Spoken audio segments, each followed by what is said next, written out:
ایران نے امریکہ کے ساتھ پیغامات کے تبادلے کی تصدیق کی ہے، تاہم واضح کیا کہ ابھی تک اسے کوئی حتمی جواب نہیں دیا گیا۔ ایرانی وزارت خارجہ کے ترجمان اسماعیل باقائی نے کہا کہ امریکہ کے ساتھ پاکستان کے ذریعے سفارتی پیغامات کا تبادلہ جاری ہے، ان پیغامات کا جائزہ لیا جا رہا ہے، تاہم ایران نے ابھی تک امریکہ کی 14 نکاتی تجاویز کا کوئی باضابطہ جواب نہیں دیا۔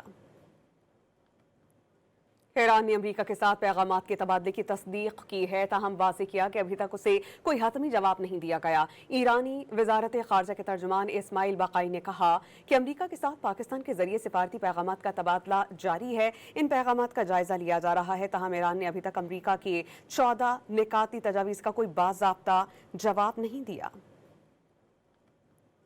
ایران نے امریکہ کے ساتھ پیغامات کے تبادلے کی تصدیق کی ہے، تاہم واضح کیا کہ ابھی تک اسے کوئی حتمی جواب نہیں دیا گیا۔ ایرانی وزارت خارجہ کے ترجمان اسماعیل باقائی نے کہا کہ امریکہ کے ساتھ پاکستان کے ذریعے سفارتی پیغامات کا تبادلہ جاری ہے، ان پیغامات کا جائزہ لیا جا رہا ہے، تاہم ایران نے ابھی تک امریکہ کی 14 نکاتی تجاویز کا کوئی باضابطہ جواب نہیں دیا۔